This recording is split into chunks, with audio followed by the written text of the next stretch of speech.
我哋咧係上集咧係就啱講到咧係呢一個咧係宋公明啊、宋江啊，將呢一個淫婦啊閻婆惜咧係殺咗。咁咧個閻婆惜殺之後咧，咁佢就諗住咧係用個説話穩住佢老母，然後咧跟住咧就係諗住係可以咧瞞過官府啦。點知佢咧就個老母就氹佢行過官府門前嘅時候咧，就咧係即係大嘅聲張，就叫啲人咧話捉住呢個宋江，佢係殺人犯咁講。嗱，我哋再講一次啦，就係呢一個閻婆惜啊，勾佬唔係令到佢命喪嘅原因，因為宋江根本上咧係對佢開始已經咧係冷淡，佢勾佬咧基本上係落得做個順水人情。咁啊，閻婆惜自己去勒索宋江，先至係嗰個問題。勒索宋江都唔係問題，而係佢唔信宋江，冇貪污，因而咧夾硬要宋江咧俾呢一個所謂晁蓋送俾佢嘅黃金。但就算係咁，都又唔係問題。一步一步去到最大嘅問題係乜嘢咧？係宋江冇錢，冇即時俾黃金出嚟，佢可以等下，但係佢連呢樣嘢都唔等。嗱，呢樣嘢就搞到咧激嬲咗宋江，結果俾宋江咧係手起刀落，一啲都唔用情，因為其實佢可能都已經係心底裏恨呢個女人。呢個女人可恨之處唔在於唔止係勾佬，勾佬可能已經係一個對佢嚟講一個打擊。最緊要嘅係咧唔信佢。嗱，呢樣嘢咧就好多人咧係唔明白啦，就係點解咧？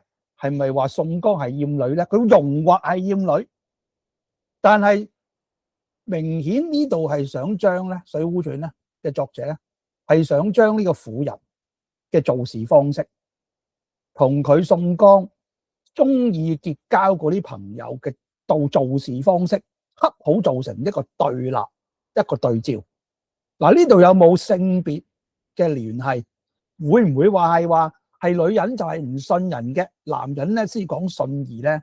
嗱，呢度咧係冇性別嘅差異，或者係裏邊有一個性別嘅stereotype 咁樣，而家用興用呢度講咧。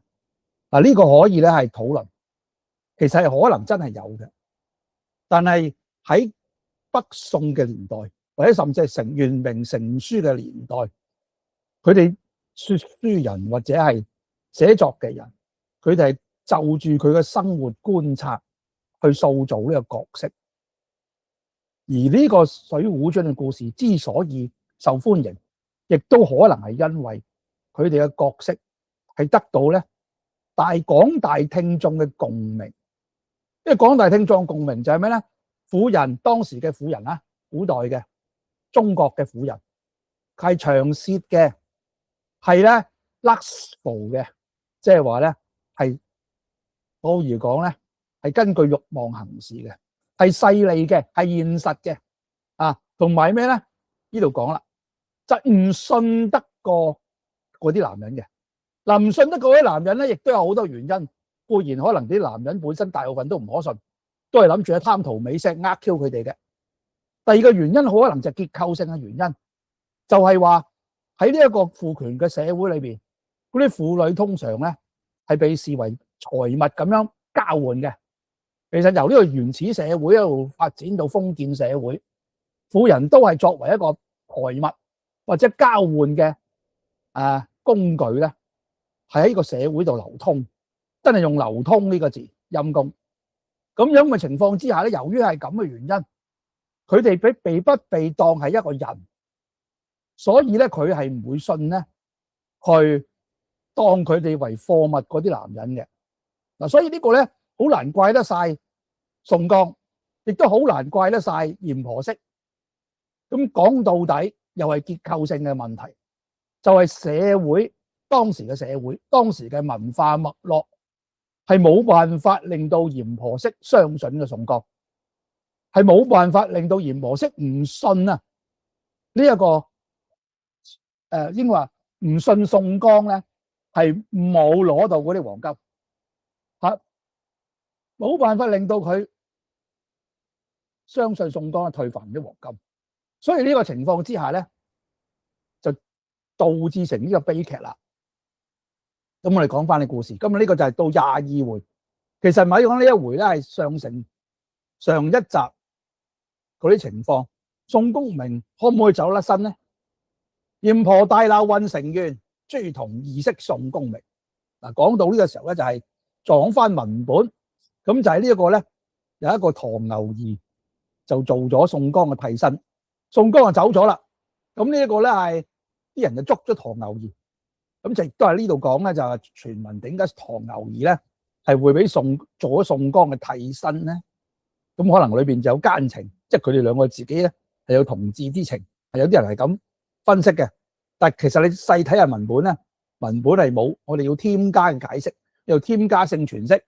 咁啊就係好啦，唐牛兒就被解進縣裏，知縣聽到有人殺人，於是出忙咧升聽。咁啲公差咧就將唐牛兒簇擁到喺廳前，師傅睇下時候，只見一個婆子，即係閻婆啦，跪喺左邊；一個漢子，即係唐牛兒，就跪喺右邊。知縣問啊咩殺人公事咧？咁呢個婆子就話聽，老身姓閻，有個女咧就叫做閻婆惜，點咗俾宋押司做外侄。昨夜晚間，我女兒同宋江一處去飲酒，呢個唐牛兒一齊嚟尋鬧。叫罵出門鄉里盡知，今早宋江出去走咗一遭，翻嚟就把我女兒殺咗。老身結柳都院前，拉呢個宋江到面前，呢個唐兒又把宋江奪咗去，希望上公做主。知縣就話：你做乜嘢奪咗凶身咧？即係放走咗元兇咧？唐牛兒就話：喂，小人唔知前因後果嘅，即係昨晚去揾阿宋江揾碗酒飲。但係俾呢個閻婆叉咗小人出嚟，今朝早小人自己出嚟賣嘢，遇到閻婆結柳宋押司喺院前，小人見咗，於是走去勸佢，佢就走咗啦。我唔知道佢殺死咗佢女兒嘅緣由噶。知縣就大聲喝咁講啦：和說宋江係個君子誠實嘅人，點樣會胡亂咁殺人？呢個人命之事必然喺你身上，左右喺邊度？於是喚當廳公嚟啦。嗱，呢個唐牛兒咧就係好慘啦。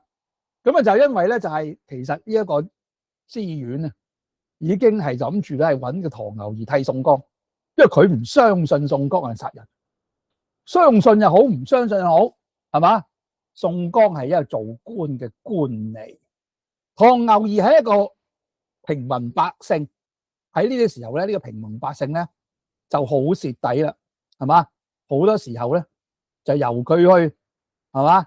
頂替呢啲咁樣嘅真正嘅兇手，呢啲咧係以呢啲事件咧，而家咧都有發生，係咪？真正殺人嗰個冇事，揾一個咧係可以蝦得過嘅，就將佢罪名推佢身上啦。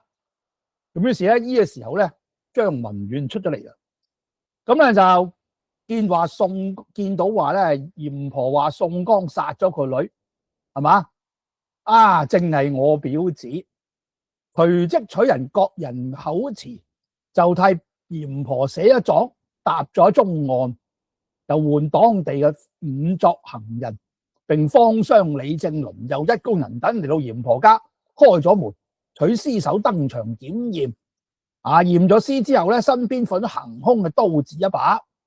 當日再三睇嘅時候咧，係生前項上被刀勒死，眾人當場了當，屍首把棺木盛咗，就寄放喺寺院裏邊，一干人等人帶翻去縣裏邊啦。咁知縣咧同宋江最好，有心要出脱佢。呢度見到啦，只把唐牛兒嚟再三推問，唐牛兒就供啦。小人不知前後噶，專話你呢條友點解隔夜去家尋鬧，一定有關事。唐牛兒就話：小人一時撞咗去揾碗酒飲啫。知縣話：胡說！打呢條友。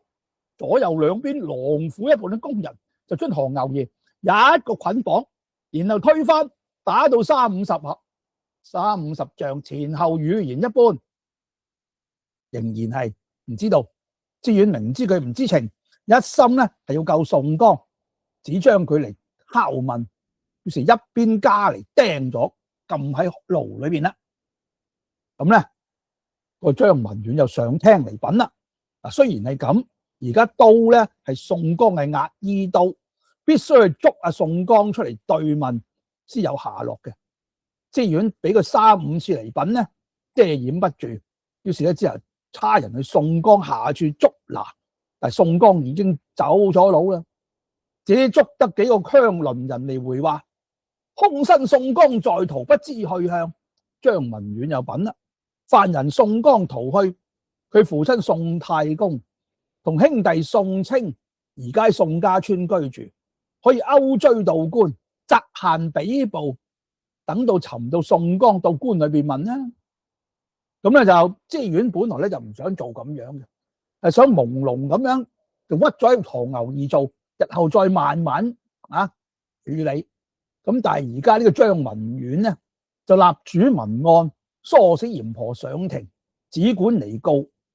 張文遠咧就係因為咧就係殺咗佢個姘頭啊嘛，咁啊梗係對宋江唔老禮，於是咧呢個知遠咧包庇唔到，於是押旨公文，差3兩個咧公差咧就去宋家莊咧就勾追啊宋太公同兄弟宋清啊。咁呢公差咧領咗公文嚟到宋家村，宋太公莊上，太公出嚟迎接，喺草廳上坐定咗，佢差人咧就攞啲文書出嚟遞俾太公睇，宋太公就話：上下請坐，容老漢告稟啦。老漢祖代務農，守呢個田園過活，不孝仔宋江至少5役噶啦，不肯咧守本分，要去做利人，百般說佢不從。因此啊，老漢數年前呢喺本縣嘅官長處告咗佢5役，出咗佢籍。唔喺老漢嘅戶內人數，佢自喺縣裏邊住居。老漢自己就同孩兒宋清就住喺呢個芳村，就耕田過活。佢同老漢河水不犯井水，水米無交，互無干涉噶啦。老漢都怕佢做出事來連累不便，因此咧喺前官手裏告咗。執行文帖立之傳召。嗱，老漢攞嚟教俾你大家睇下。嗱，呢個咧係哇，原來一早咧就話我唔認呢個仔啊，唔關我事。咁使個眾工人都係同宋江交好嘅，明知道呢個係預先開嘅門路，苦死不肯做冤家。於是眾人翻去就回說就講啦，太公既有執行，就將來俾我哋睇下，抄去縣裏翻屋佢回話都好啊。於是太公即刻宰殺啲雞鵝，置酒管待咗啲眾人，然後俾發咗10數兩銀子，才出執行公文，教佢哋眾人抄咗。幾個公差咧就於是就拜別咗宋太公咧，就翻去縣裏邊咧就回知縣嘅說話啦，就講宋太公3年前已經出咗宋江嘅籍，告咗執行文帖，見有抄白在此，所以冇辦法捉佢翻嚟。咁知縣都係要開脫宋江嘅，於是就話既有執行公文，佢又冇親族，好啦，出1000貫賞錢，行移諸處，緝捕佢就算啦，唔好連累佢呢個宋太公同埋宋清。咁但係呢個張三咧又挑唆咧，呢一個咧係嚴婆去廳上啊，跟住嚴婆披頭散髮就又嚟告啦。佢話宋江實一定係宋清隱藏在家嘅，不令出官，相公點解唔同老身做主去捉拿宋江？知縣就可道，佢父親已經3年前告咗佢5役在官，出咗佢籍，而家執行公文傳召，點樣捉得佢父親兄弟嚟比捕啊？嚴婆就講啦，相公邊個唔知道佢叫做孝義黑三郎啊？呢個憑執行係假嘅。嗱，相公幫我做主啊！即係話佢其實唔係5役，佢係其實孝順嘅。呢個一早咧係安定嘅後路，知縣就話胡講係嘛？前官守女押嘅印信公文點可以係假嘅咧？嚴婆喺廳下又叫屈又叫苦，哭哭喊喊，哽哽咽咽咁講：人命大如天，如果唔同老身咧做主嘅時候，我就去州裏告狀。只係我女兒死得好苦啊！個張三又上廳替佢品啦。相公唔好同佢行義捉人嘅時候，因為嚴婆上司去告狀，倒係厲害，一路告上去點算啊？啊！我小李咧好難翻去回話嘅。知縣情之有理，於是只得押咗支公文，差朱同雷橫兩個刀頭，當聽發落。好，你哋多帶幾個人去宋家莊、宋大戶莊上搜拿阿宋江嚟。咁咧，宋朱同雷橫之前咧就係走去捉晁蓋嘅，咁而家走嚟捉宋江。咁佢另一個公文咧就點起士兵40餘人，直奔宋家莊啦。宋太公得知，慌忙出嚟迎接。朱同雷橫兩個人就話：太公唔好怪我哋啊，上司差遣，我不得已嘅啫。你個仔宋押司而家喺邊度咧？宋太公就話：兩位刀頭在上，我呢個逆子宋江啊，佢同我已經冇關係噶啦。我喺前官守裏又告開咗佢，執憑又擺咗喺度。啊，我已經同宋江3年幾，各戶另籍，不同老漢一家過活。佢點會翻個莊上咧？朱同就話：嗱，雖然話係咁講，我哋憑書請客，奉帖勾人，係嘛？憑借你講唔喺莊上，好難翻去交代。你等我哋守一守啊，然後翻去回話啦。於是叫士兵30、40人咧，就圍咗莊園。我自把定前門，雷刀頭，你先入去守。雷橫入到裏邊，莊前莊後守咗一片。出嚟就對朱同講啦：喂，真係唔喺莊裏邊。朱同話：我都係放心唔到。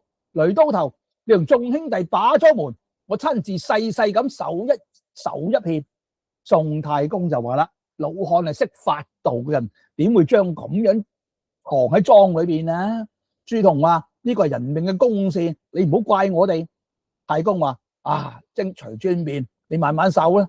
朱同話：雷刀頭，啊，你睇住太公喺度。唔好喐教佢走動。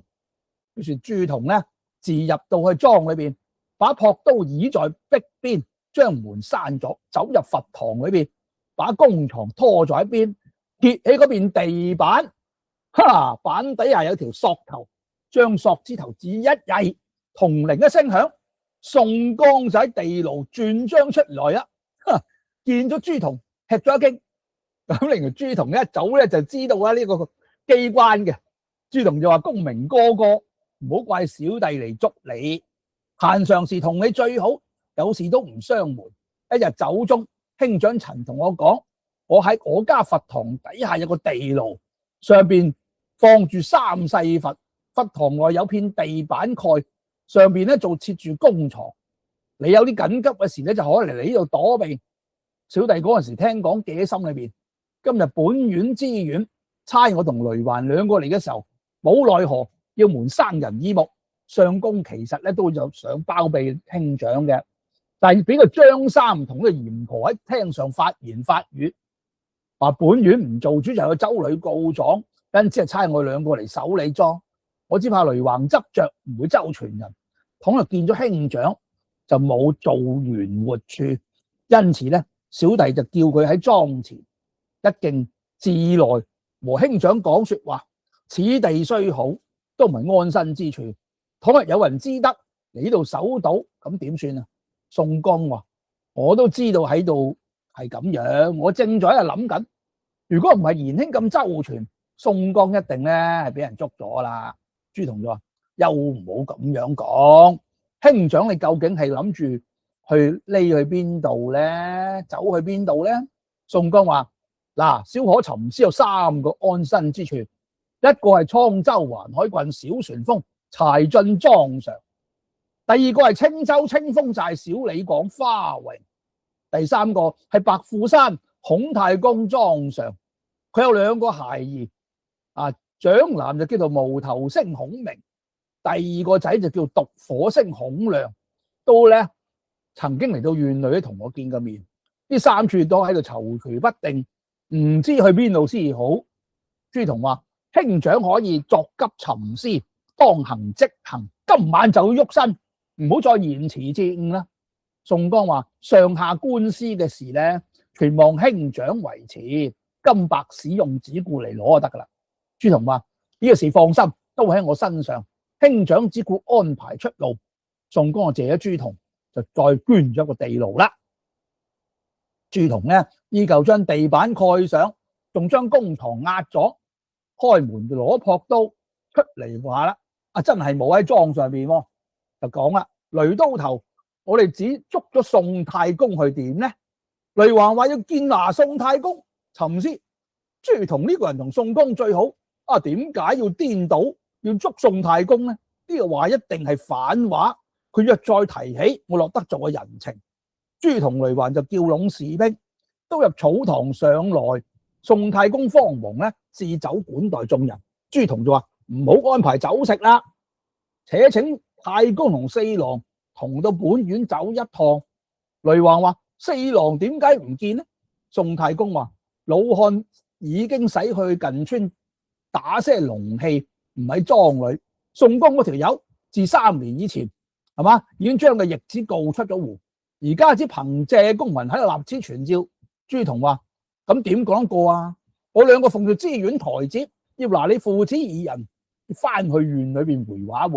雷橫話：朱土頭，你聽我講啦，宋押司佢犯罪過，其中必有緣故，都未必係死罪。既然太公都有憑借公民，有印信文書，唔係假嘅。我哋睇宋押司日前交往嘅面，權者擔負佢賒過，就睇佢面上抄咗憑借回話就話咧。朱仝沉思話：嗱，我頭先講反話，要佢唔懷疑我，呢一個咧，朱仝嘅時候就，既然兄長咁，兄弟都咁講啦，我冇來由做呢個衰人嘅。呢個咧，朱仝雷橫之間咧，各自都係即係對呢個係宋江好嘅，咁但係又驚對方咧係唔領情。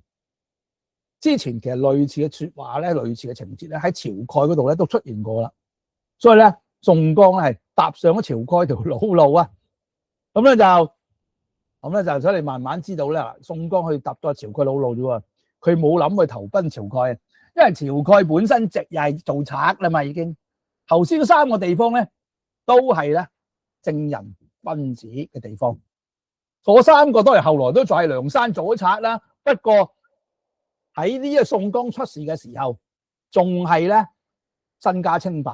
咁宋江到呢一刻咧，從來都唔諗住做賊嘅，仍然係唔諗住做賊嘅，佢係想走佬避避風頭嘅啫。呢啲咧好明顯啦，佢唔係一個做賊嘅初心。朱仝雷橫更加唔係啦，係嘛？嗱，慢慢成班人都去上梁山咧，真係唔係一個個人嘅問題啊。咁咧就好，呢個就係咧宋太公就多謝咗兩位，深感兩位刀頭啦，於是排下酒食，犒賞眾人，攞出20兩銀子送俾兩位刀頭。朱仝雷橫堅持不受，把來散與眾人，40個士兵分咗，抄咗張憑借公文。其實之前已經抄過啦，咁於是咧呢次再抄一次嘅啫。咁我哋咧要交差，相別咗宋太公，嚟咗宋家村，朱雷兩位咧就頭目就各引一個行人咧就翻院去咗啦。縣裏知縣咧正值升聽，見朱仝雷橫翻咗嚟，就問緣由。兩個就話啦：莊前莊後4周穿荒，搜遍2次，冇呢個人喎。宋太公仲臥病在床，不能動添。早晚就臨危噶啦。宋清咧係啱啫咧，就係前月出外未回，因此就抄咗啲文書，就交上宮廷啦。專話既然係咁，一面呈報本府，一面動咗紙海報文書，係咪緝捕宋公就算啦。咁咧就縣裏邊咧一等和宋江好相交之人咧，都去幫宋江去張三嗰度說情。咁張三耐不過眾人面皮，況且婆娘都死咗，張三平常亦都有受過宋江好託，因此只好作罷。朱仝咧就自湊些錢物咧，就把嚴婆教你唔好去汝州裏告狀啦。咁呢個婆子得啲錢財咧，冇奈何，於是就應允咗啦。朱仝又將若干銀兩咧教人上州裏去使用，民雖然唔好駁落嚟，又得知縣一力主張1000貫錢咧，行移開咗一個海報文書，只係咧將唐牛兒問成個故縱空身在逃，就咧係隻象20，賜配500里外，干年嘅人咧盡數保放陵家。呢個咧包庇咗宋江，唐牛兒咧就係馬如講咧就冤屈咗啦。咁而且咧簡單啲講咧，佢哋嘅做法就係咧，其實同貪污係冇分別，其實即係貪污，係嘛？用錢咧去咧買通疏通咗個機制，涉案嘅機制，於是咧某兒講咧係咧幫宋江做咗人情，話就話緝捕佢，其實咧就係唔係喺本府裏邊咧，就將件事咧盡量向不了了之嘅方向咧就發展啦。咁呢個宋江啊，就係走佬啦。咁佢咧就講起說書人就講啦，佢係莊龍之家，點樣有呢個地牢咧？我解釋下啦。原來故宋嘅時候為官容易啊，做吏最難。啊，點解係為官容易咧？皆因嗰陣時候咧，朝廷奸臣當道，蠶力專權，非親不用，非財不取，係嘛？所以咧就係意思即係話做官咧就係肥缺嚟嘅。點解做吏最難咧？嗱，嗰陣時做押司咧，但犯罪責，輕親賜配，遠惡軍州，重則抄咗家產，甚至咧冇咗條殘生性命。所以咧就預先安排下呢個好呢個去處躲身，又恐連累父母，教爹娘告咗5役，出咗直冊，各戶另居，官比憑借公文傳召，不相往來。於是咧佢做家私喺屋裏邊，宋時係好多咁樣做嘅。嗱，呢個咧你唔講啊唔知，係嘛？佢唔講啊唔知，佢交代翻個情況，即係話咧為官貪污卸落嗰啲下邊啲官僚度，啲官僚咧固然係可能食晒，最重要嘅就係咧官咧就冇事嘅。啊，一有事咧啲官係嗰啲官僚，嗰啲利人有利人咧係佢哋就唔會咧係呢個手軟嘅。宋江之所以咧係有咁好嘅待遇咧，係因為佢人緣好啫。好啦，且講宋江喺個地牢出嚟咧，就同父親兄弟商議。如果今日唔係朱仝咧，係相隨即係意思咧照顧就會食官司啦。呢個恩咧不能夠咧係忘記。如今我哋兄弟兩個且去逃難，天可憐見。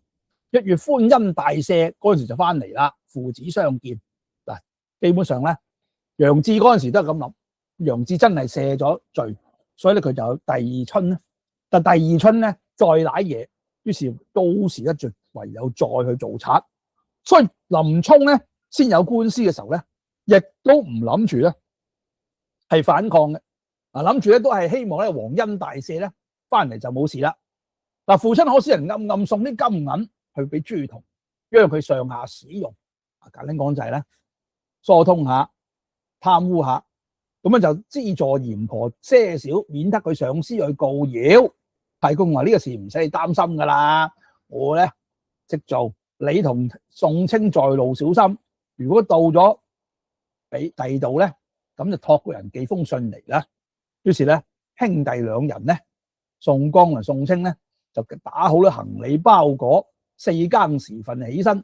4更咧就係咧係差唔多凌晨1、2點，梳洗咗咧就食咗早飯，兩個打扮勤就動身啦。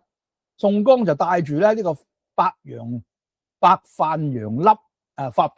羊顛粒，上穿咧白緞子衫，係一條咧玫紅中線滴，下邊咧就前腳就襯着一個多耳嘅麻鞋。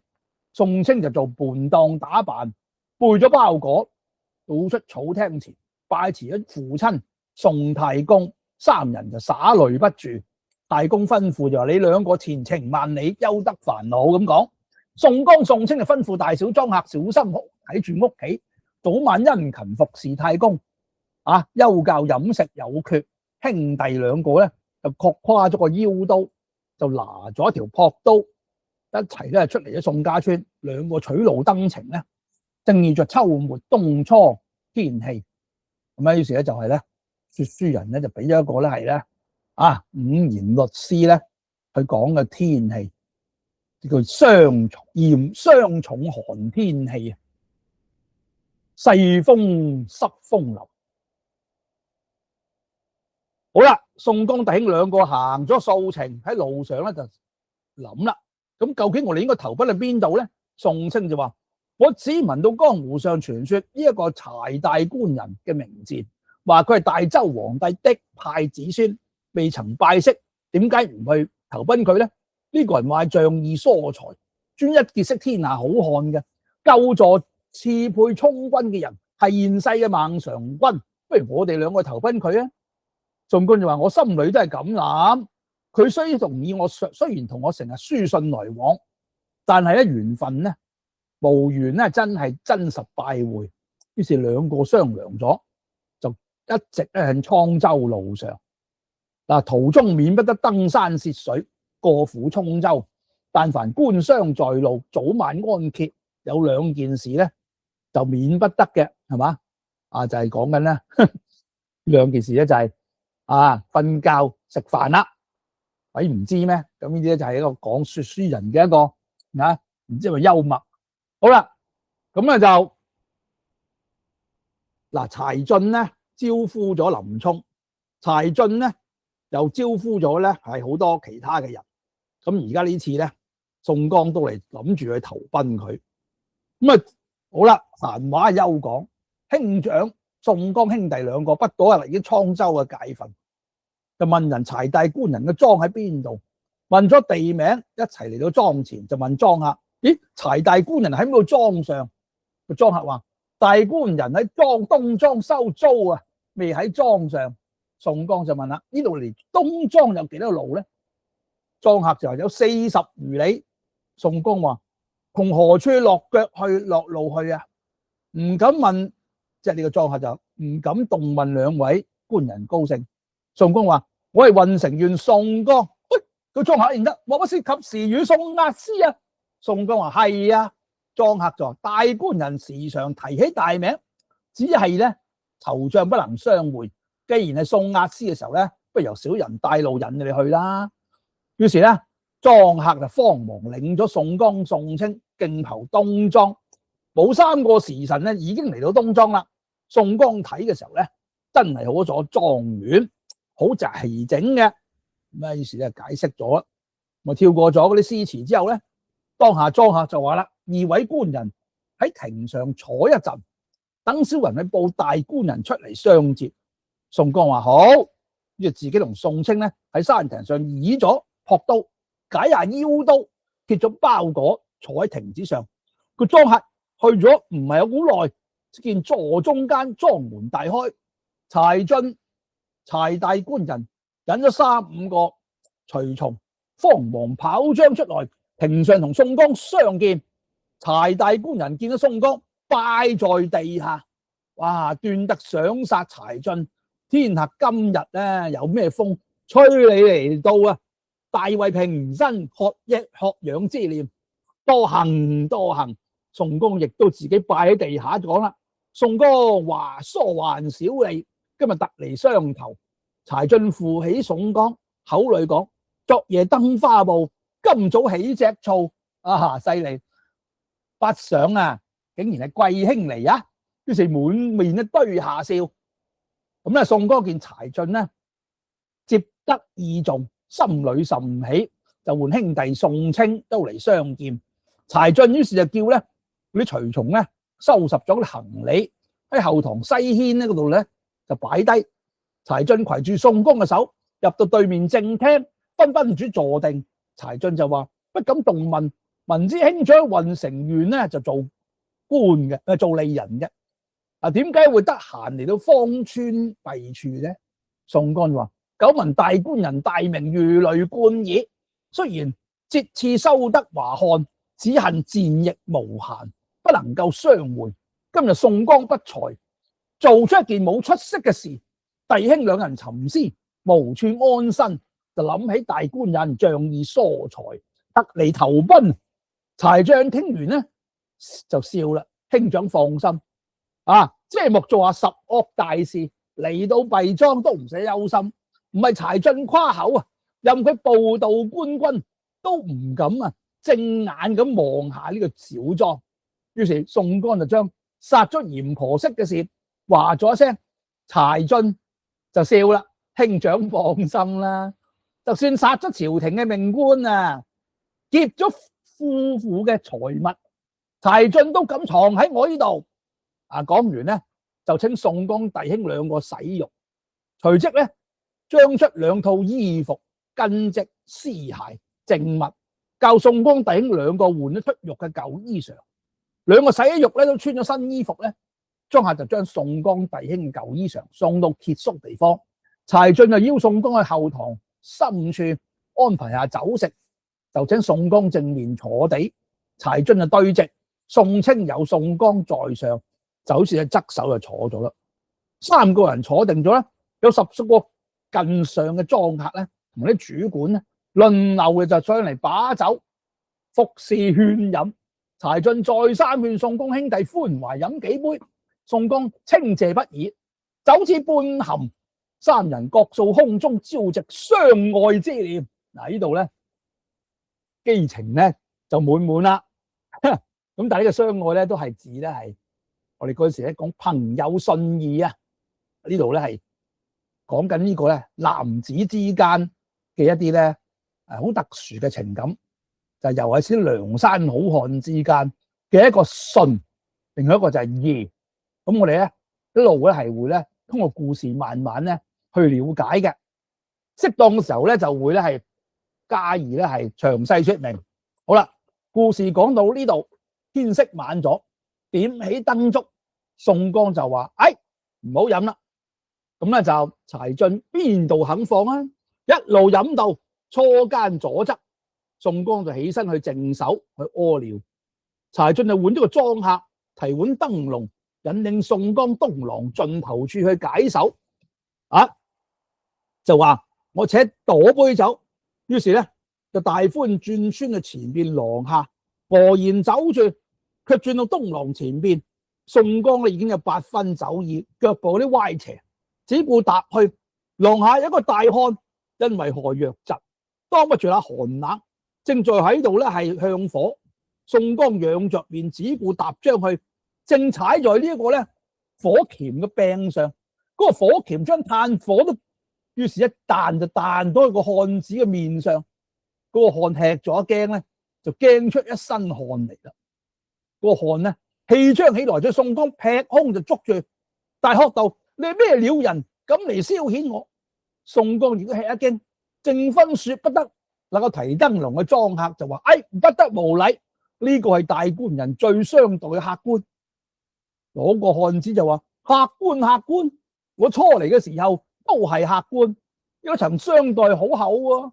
如今聽莊客搬口，就疏慢咗我，正係人無千日好，花無百日紅。於是就要嚟打宋江。個莊客咧就撇咗燈籠要嚟勸啦，正勸不開，只見2、3碗燈籠飛也似咁嚟，齊個大官人親到話：我接唔到押司，點解喺度鬧啊？個莊客就將搭咗火鉗嘅事講咗一遍。柴進就話：喂，大佬，你唔認得呢位係邊個啊？個漢子話：你點樣叫咩啊？姐，佢咁比不得運城送押司小些兒。佢話有咩？你講呢個姐，喂，唔通佢係宋江咩？咁我話柴進話：大漢，你認唔認得宋押司啊？嗱，看到我雖然未認過，未見過佢，唔認得，但係江湖上久聞佢係及時與宋公明，又仗義疏財，扶危濟困，係天下聞名嘅好漢咯。柴進就話：咁點見得佢係天下聞名嘅好漢啊？嗱，呢個講唔到啦。佢係真大丈夫，有頭有尾，有始有終。我如今只係等病好嘅時候咧，就去投奔佢噶啦。柴進話：咁你要唔要見佢啊？喂，我梗係想去見佢啦。柴進話：嗱，108000里啊，只近在眼前。柴進指住宋江就話：呢位就係及時雨宋公明啦。咁嗰個漢子話：係唔係啊？真個唔係啊？宋江就話：小可就係宋江。嗰個男人定睛睇下睇，搭頭便拜。我話唔係發夢啊，竟然喺度同兄長相見。嗱，呢度好奇怪啦，兩個人都冇見過面嘅，一嚟到就話兄長，稱兄道弟，呢個係好常見嘅喺《水滸傳》。宋江話：何故如此錯愛啊？個漢子話：啊，頭先真係無禮，萬望恕罪，有眼不識泰山，跪咗喺地下。邊度肯起身啦？宋江於是即刻扶住，咁想敢問足下高姓大名。柴進就指住嗰條男人，就講出佢嘅姓名啦。嗱，喺呢度咧，就喺度咧，係欲知後事如何，且看下回分解。畢竟柴大官人講出嗰個男人究竟係邊個咧？嗱，呢啲就係佢個伏筆，呢啲就係賣關子。當然啦，呢個男人係鼎鼎大名。咁我哋亦都喺度咧賣個關子，等下一集咧先至講咧呢個交纏住嘅我哋嘅宋十回同武十回，咁大家估到咧呢個男人係邊一個啦？我哋下集咧就再會。